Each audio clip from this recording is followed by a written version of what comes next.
From South Carolina Public Radio, this is the South Carolina Lead. I'm your host, Gavin Jackson, and this episode was recorded on July 28, 2023 from South Carolina Public Radio studios here in Columbia. Just so you know, some of the information in this podcast may have changed by the time you've heard it, and there's no New Jersey in this podcast. Oh, how you doing? Thank God we are free, folks. Now, this episode does feature some big moments from this week involving 1st Congressional District Republican Nancy Mace. From the existence of UFOs to some risque boudoir anecdotes. Ooh. Folks, get your pearls out, start clutching them now.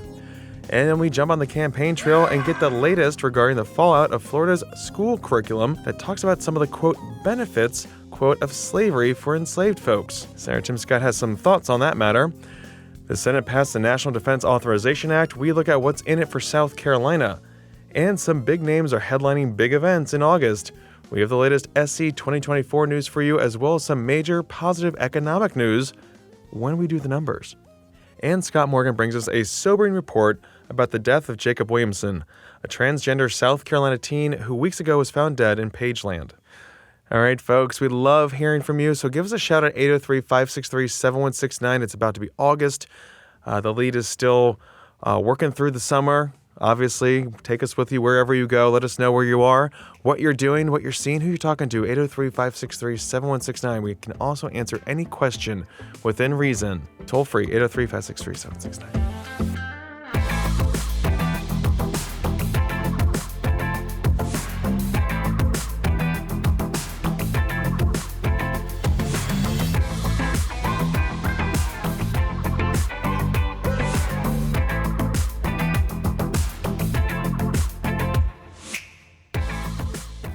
The biggest news out of Washington this week wasn't former President Donald Trump getting indicted on 3 new charges dealing with his possession and obstruction of classified documents at Mar-a-Lago.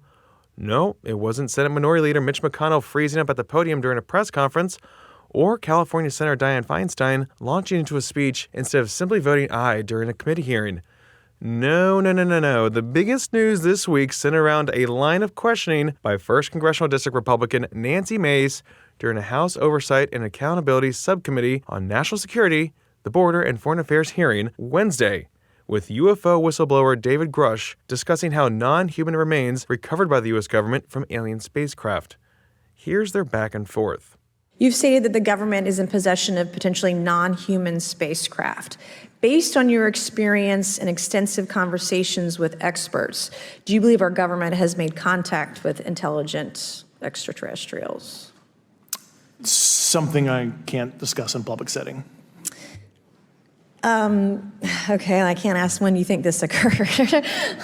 If you believe we have crashed craft, stated earlier, do we have the bodies of the pilots who piloted this craft? As I've stated publicly already in my News Nation interview, biologics came with some of these recoveries, yeah. Were they, I guess, human or non-human biologics? Non-human, and that was the assessment of people with direct knowledge on the program I talked to that are currently still on the program. And was this documentary evidence, this video, photos, eyewitness? Like, how would that be determined? The specific documentation I would have to talk to you in a skiff about. That was Congresswoman Nancy Mace questioning David Grusch, who co-led the National Geospatial Intelligence Agency's Unidentified Aerial Phenomena Analysis from late 2021 to July 2022. Grusch filed a complaint to Congress alleging that he faced illegal retaliation for his confidential disclosures. Within those disclosures was information demonstrating, quote, intact and partially intact vehicles related to UAPs. This is something that the lead has been talking about for years now, folks. We're getting close to the truth. Now, if that wasn't out of this world enough for you, yeah, I read that. Earlier in the day, Mace was again at the center of the political world and had us clutching our pearls for dear life when she told folks at the South Carolina Prayer Breakfast, hosted by Senator Tim Scott, the following. When I woke up this morning at 7, I was getting picked up at 7:45. Patrick, my fiance, tried to pull me by my waist over this morning in bed, and I was like, no, baby, we don't got time for that this morning. I got to get to the prayer breakfast, and I got to be on time, and a little TMI, but he can wait. I'll see him later tonight. Yes, not the typical joke you'd hear at the South Carolina prayer breakfast with a bunch of conservative evangelicals, but you gotta workshop your material somewhere, right? Now, Mace later tweeted, quote, "I go to church because I'm a sinner, not a saint. Glad those in attendance, including Senator Tim Scott and my pastor, took this joke in stride. Pastor Greg and I will have a little extra to talk about on Sunday." Quote. Gotta get those headlines in before the August recess, folks. That's how it works here. But looking ahead to the Sunday shows, Mace will be on Fox News Sunday on July 30th, and Republican presidential candidate Nikki Haley is set to be on CBS's Face the Nation. We love Margaret. Next up, the U.S. Senate passed its version of the $886 billion National Defense Authorization Act by a vote of 86-11 on Thursday. Senator Lindsey Graham voted in favor of the bill, and Senator Tim Scott did not vote. He was in Iowa. More on that in a minute. Now, you may remember that this was a heavier lift in the House, which passed an incredibly partisan version of this bill that included measures that would undo the Pentagon's abortion travel policy, block funding for surgeries and hormone therapy for transgender troops, and limit diversity training and programs. Now, a soon-to-be-appointed conference committee of House and Senate lawmakers will iron out the differences and hopefully have something to vote on when folks return from August recess. The authorization bill includes big money for the military and Department of Energy installations around the country and here in the state, including $9.5 million for a recycling and hazardous waste facility at Marine Corps Air Station Beaufort, and $10.7 million for a fire station at the base as well. There's $20 million for the Aiken County National Guard Readiness Center and $7.9 million for the McCready Training Center as well. There's $15 million for a National Guard Readiness Center at Joint Base Charleston and $66 million to complete Phase 2 of the Reception Barracks Complex at Fort Jackson. There is also some $2.4 billion with a B for Savannah Riverside operations, $858 million of which is for a plutonium pit processing facility. The NDAA also includes a 5.2% pay raise for all military personnel. Now, following the Senate vote, Senator Lindsey Graham said in part, quote, "While it is short of the actual funding necessary in my view, it takes a strong step toward keeping our military well-equipped, well-armed, and well-trained," quote.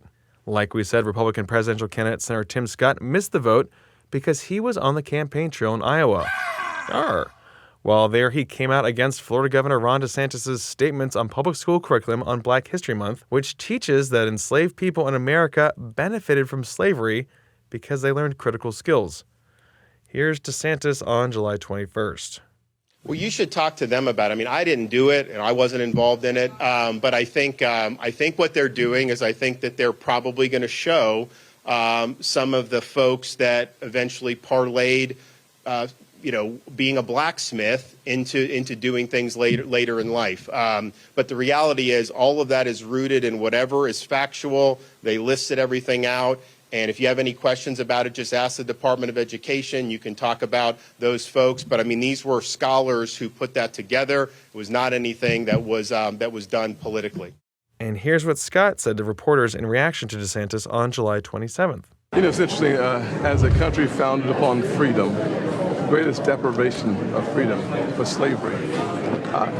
There's no silver lining in freedom, in slavery. The truth is that anything you can learn, that any benefits that people suggest you had during slavery, you would have had as a free person. What slavery was really about separating families, about mutilating humans, and even raping their wives.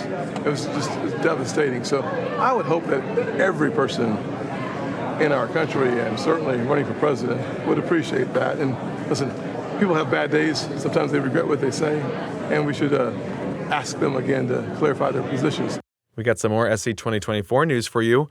Republican presidential hopeful Vivek Ramaswamy is slated to headline a GOP fundraiser in South Carolina as he returns to campaigning in the First in the South primary state.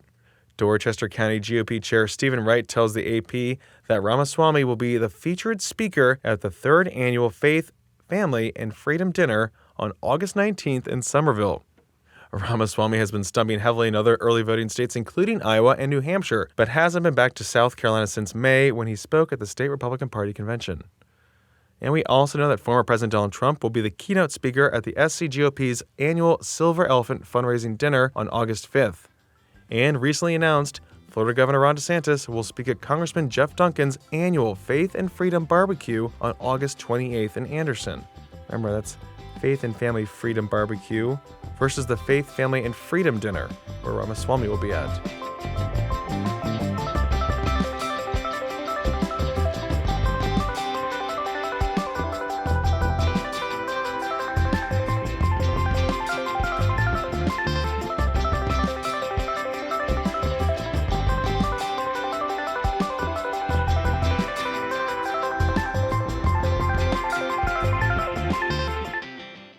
Okay, now let's take a moment from politics. We hear a lot on the campaign trail and on the news about the transgender community, and it's rarely in a positive light. Not for lack of trying on the transgender community's part or for problems propagated by them, other than their existence that some people take offense to. And tragedy struck that community nearly a month ago when Jacob Williamson, an 18-year-old trans man who had met a man online, went on a date to meet him and was never seen alive again. On either June 30th or July 1st, overnight, Williamson was murdered in Union County, North Carolina. Over the July 4th weekend, police found his body in South Carolina. Scott Morgan has this report from a vigil held in Williamson's honor earlier this week.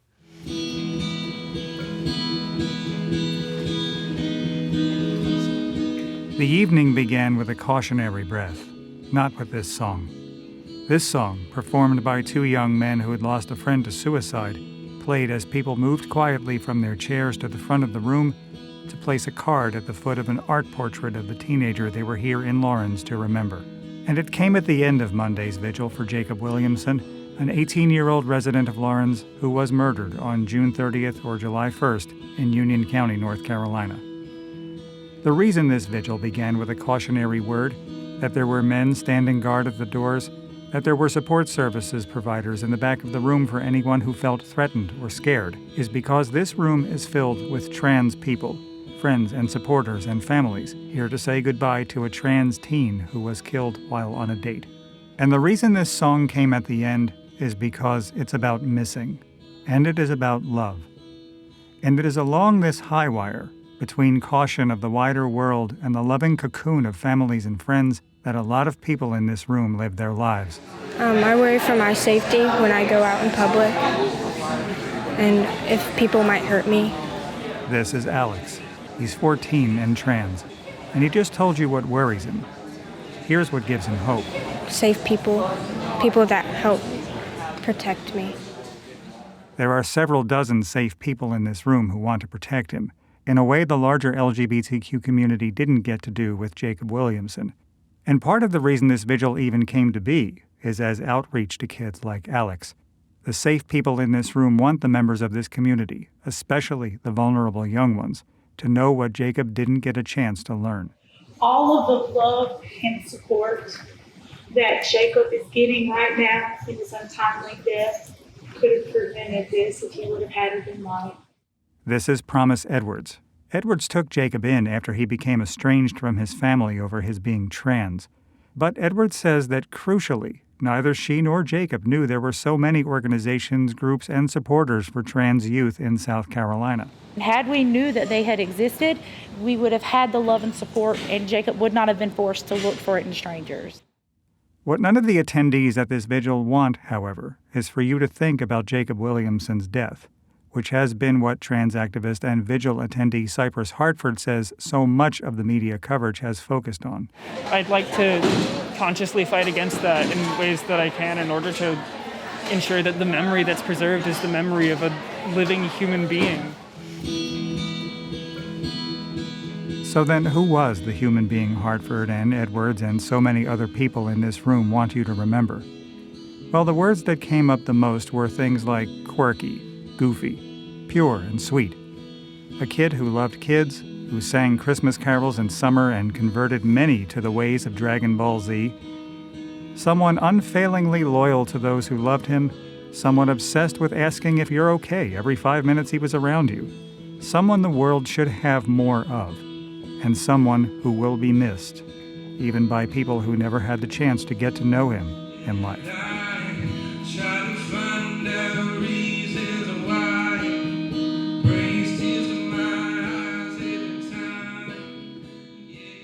Thanks for that report, Scott. You can find that story, original reporting, and the latest news on southcarolinapublicradio.org.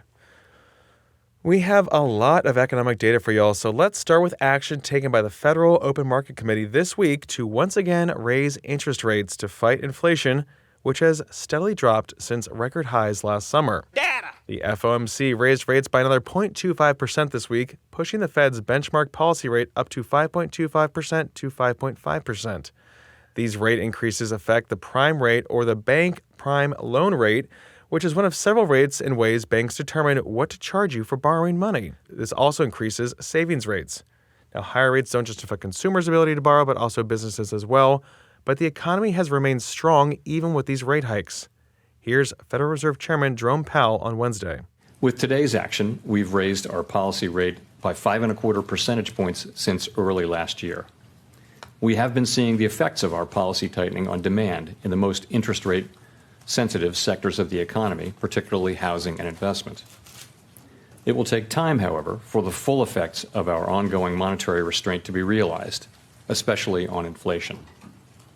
In addition, the economy is facing headwinds from tighter credit conditions for households and businesses, which are likely to weigh on economic activity, hiring, and inflation.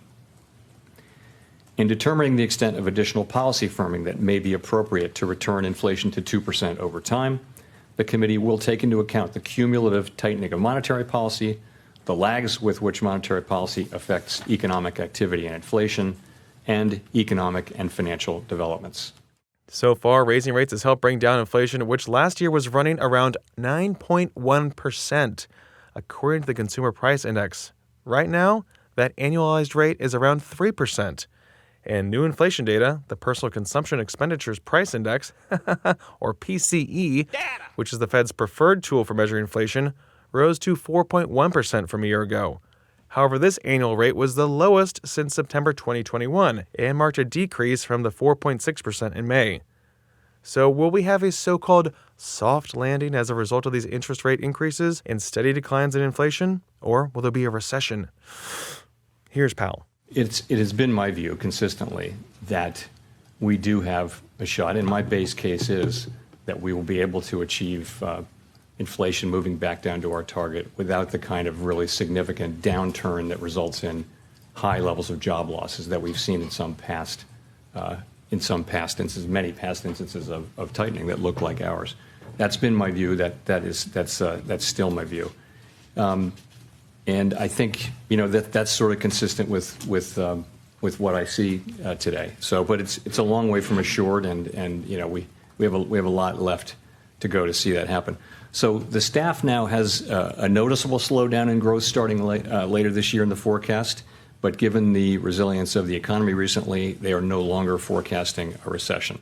Okay, good to hear from the man himself that he's feeling better that there won't be a recession anytime soon, despite all the predictions that we heard last year. And those have been softened this year. Great news. But when can we expect these rates to drop? Okay, we not exactly crazy about them and miss those low interest rates from the early COVID and pre-COVID days. Here's Jay Powell.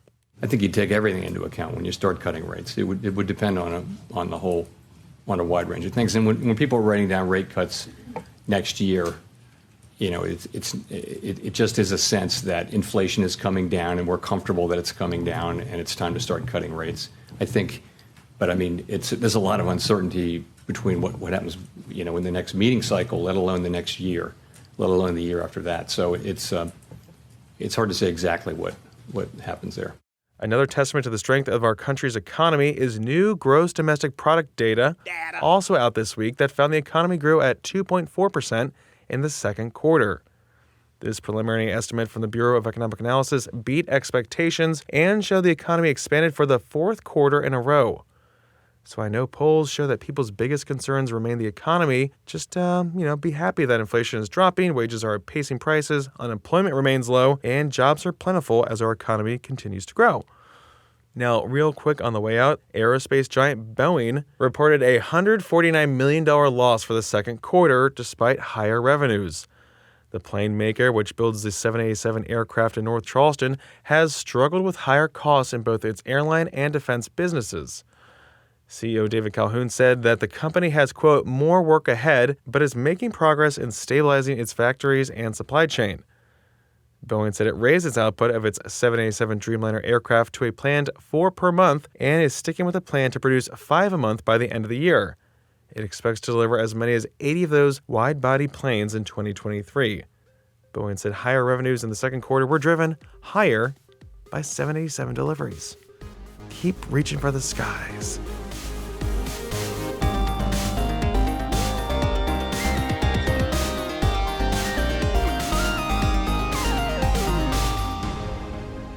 Welcome to the wind down section, our little break from the news. We're glad you're here. Can you believe that we've made it all the way here, Gavin? Folks. All the way down the line to the wind out. Did you just rebrand the wind down section? The wind out. Yep. That's what it. That's going to be what they're going to teach us in Miami this week. Yes. Miami. So we are going to Miami. Yes. Yes. Okay. PRX Journalism Podcast Accelerator. Sadly, listen here. Oh, I don't see any tips or tricks for Miami in our hopper here. Didn't we ask explicitly for that? I was pretty okay, open I guess about we're wanting just going to have to just fend for ourselves in Miami. Luckily, I have a built-in travel agent, Gavin, TripAdvisor recommendation guru, and his name is A.T. Shire. Yes, okay, so I only find the same 4 things in every city, but I do find them, okay? You guys have to subscribe to our Patreon to find out what those 4 things are. It's a secret. But you could tell us what they are. If you text us with some tips, I might text you one of them, and One then of you them can is put dumplings. them one of those dumplings. Yes, always dumplings. What's the other 3? Asian grocery stores, good ethnic food somewhere, and food halls. I love a food hall. I'm a big food hall guy. I don't know if I'm allowed to talk about the 4 things I look for in a big city. Oh, the coldest beer. Oh, the coldest beer? Do you guys have the coldest beer here?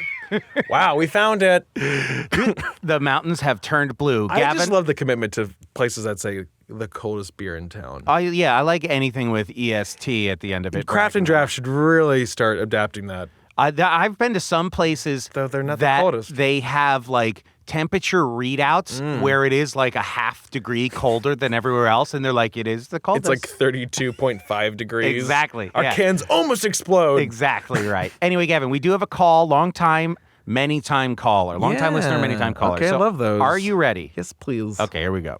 Engage. Well, this is Ben from Greenville, and I'm just really wanting you guys to call Scott Morgan into the wind down to find out why he was in Greenville again and didn't stop by our house to get some scoops on some stories around Greenville. Like there's this church that this guy painted Pepto-Bismol pink after he bought it. So we need him to investigate that, find out what's going on. And anyway, he was once again in Greenville, didn't stop by, and we really need a full account of why that is. So have a great day. Hope you guys keep up the good work this summer. Thank you so much for what you're doing. Ben, thanks for calling as always. Yes, Scott Morgan should get in the wind down with us, and he should also be getting your permission whenever he's out and about in Greenville. That's about the most polite. You have to ask to come on my turf I've ever heard in my life. Ben, you're a great guy. Thank you for calling. Thank you. And I'd just like to announce that Scott and I have been working on a Pink Church podcast 8-part deep dive, okay? What? That's a lie. It's a lie. Okay, Gavin? I haven't been working with any other podcasters. Yeah, and that Pink Church has been in the news a lot. I think more so last year, really. And I'm just quoting a story from the Post and Courier from last year, looking back in July. And that church got transformed almost overnight because it was 4 days after two-term U.S. Representative William Timmons took to a conservative talk radio, I'm quoting the Post and Courier here, to discuss repeated allegations made by a local developer, Ron Rallis, of an affair and abuse of power. So Rallis painted that church. Okay, yeah, that's fine. That works. I mean, whatever you got to do to help you get through, right, Gavin? Yeah. So that's hashtag that Greenville for you. Pinkville. Gavin, anyway, this brings me to the point where in the podcast where we get to talk about what I want to talk about a little bit, okay? Oh, good. And That's I want all to we talk wanna about hear. targeted ads, okay? Yeah, big data. Big data. Every time that we go on any app, they're scraping our data, learning everything they can about us. How do they know? How do they hear my brain? Exactly. That's why they're free, folks. Anyway, I have got crazy ads targeted at me. Mm-hmm. To this point, before the one I'm going to talk about. Heretofore, I had one that was just a pole that you screw into your ceiling that holds your iPad in front of you while you sit on the couch. Is that something you need? No, it is not. It doesn't fit in my life at all. I'm going to see what target ads pop up for me as I just look through the internet, but continue telling us sir. what's going on. What's targeting you? Who's targeting you? Okay, so I have been targeted. I had the best one of all time, in my opinion. I don't know how it happened or what combination of clicks and blops and bloops and tubes of the internet and got me to this point. Oh, God. The ad that I got was for specifically the old Midway Electric 30 hot dog 11 roller grill cooker machine with cover. I was targeted by a 7-Eleven commercial hot dog roller. How many hot dogs you put in that thing? I think it can hold 30 dogs. 30 hot dogs. Yeah, and so I was just scrolling through Instagram because I am a millennial. Yeah. And I saw a giant hot dog roller, and I was like, what the what? I go, Caitlin, look at this. How did this happen? How was I blessed by the big data? The big data giving me such an amazing gift. Ad. This is a gift. And so you bought it. You had to buy it, Of course, I bought a few. That's how you get the you savings. let the algorithm know what you like. So I'm Exactly. clicking around. I'm going to some known websites where I know they always have like those target ads. I'm getting Cole Haan ads and then one for Constant Contact. Gavin, there are people in your life that want to hear from you every day.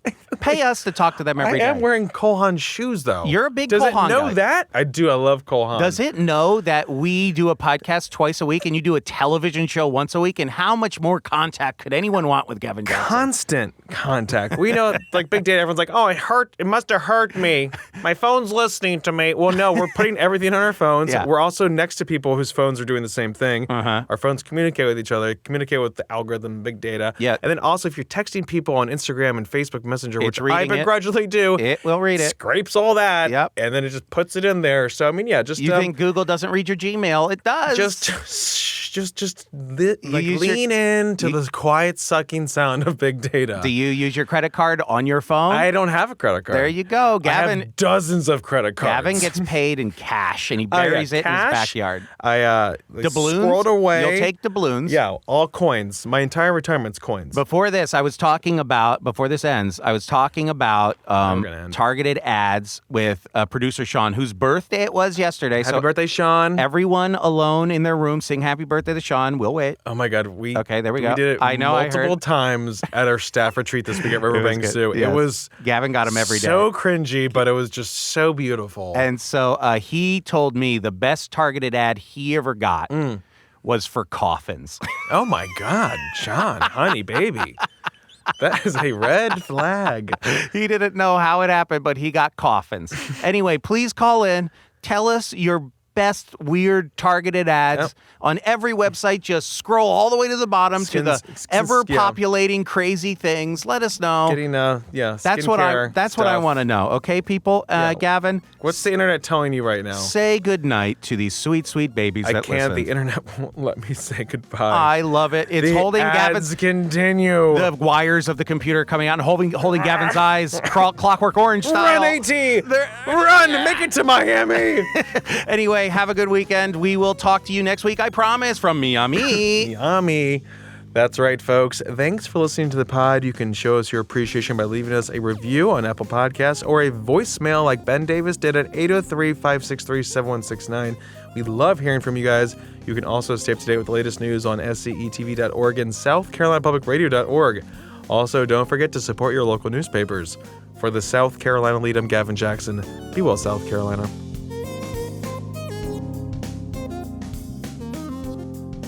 Oh, you're coughing more than ever with the cup, Gavin. Why? Why do you do it? I want the cold water. You're sick. Why are you doing that? I didn't have that at all this week during the retreat.